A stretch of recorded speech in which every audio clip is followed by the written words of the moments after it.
Hello everyone, this is Ariana. Today a video on how to heal this boss about Xy'mox, the 5th boss of Castle Nathria in Mythic difficulty. This isn't going to be a strategy guide, as always, but a guideline explaining how you can prepare this boss as a healer. Use the comment section for any question or any constructive criticism. You can also reach out to me via my Twitch channel, link in the description down below. Xy'mox. There are 5 abilities you need to be aware of, out of which 4 of them are to be healed. The first one is the Glyph of Destruction. This is a red-white damage. The boss will drop a dot on the tank drops the glyph away from the raid, and then the glyph takes damage.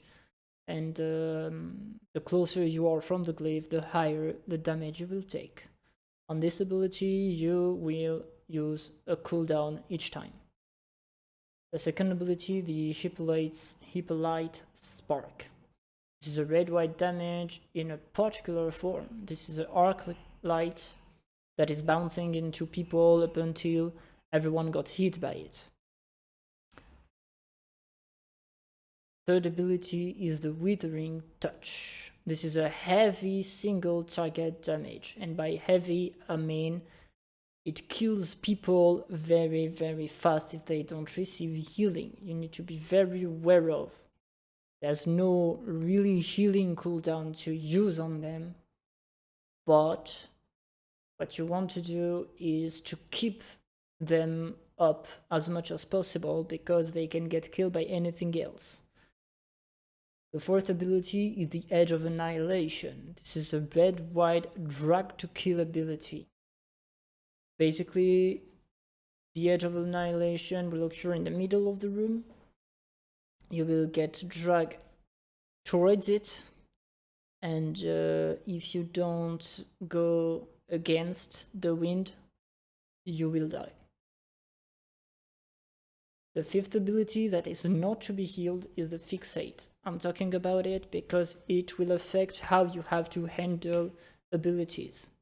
For example, if a Fixate will occur, you want to keep every Withering Touch target very high on HP in case they get targeted, and no healer is as well. As you can see, nothing is dangerous by itself on this fight. Overlaps makes things dangerous. On our first kill, the first achievement we got was during Annihilate 1. We had a Withering Touch active, and we got a Fixate plus Seeds afterward. The hard thing here is to keep the Withering Touch up during the Annihilate to make them live even if they get Fixate right after. The second touchy moment was started with the Glyph 5. We got the Glyph 5 detonation, then Annihilate 2 while Withering Touch was still ticking, and then again Fixate plus Seeds. I won't really detail how we handle them for a simple fact. DPS changes your timer, so you want on this boss to keep the same composition because you don't want to change those timers. You want to stick with the same. So what's important here is to use cooldown on each Glyph of Destruction. That's one of the rarest things on this fight that will occur at the same time all the time. What will change is the Edge of Annihilation won't necessarily occur at the same time. It depends on your DPS. It goes with the same with Fixate, but Fixate occurs very quickly on the fight, so shouldn't really be a problem to stick with the same timer.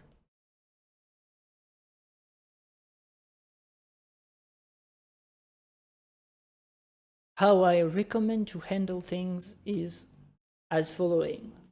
First of all, you use at least one cooldown on each Glyph of Destruction during the Edge of Annihilation, you need to keep the Withering Touch active up. So what's the best for this is the link, obviously, because you don't even need to do anything but choosing it. There are different ways to handle it. With double shaman, for example, you can either link on each, or you can use the link for something else, like Glyph of Destruction, while you have double Withering Touch active. That's a way to do it. And you use a Spirit Walker Grace on each Edge of Annihilation. So the shaman who uses it will be in charge of the Withering Touch. This is how we handled it. I don't like it at all, but it worked. So you can make it work as well. For me, the best way is clearly using the link. If you get to timings you don't know how to get through, you can reach out to me with in which order you get the abilities and which cooldown you have available at this specific moment, and I will find a way for you to handle it. Thank you everyone for watching this video. I hope it will help you get this boss down. If you enjoyed it, thumbs up. And if you want more, subscribe. Reach out to me on Twitch at Ariana_live, link in the description down below. Do never forget, the wind doesn't kill people, only slacking does.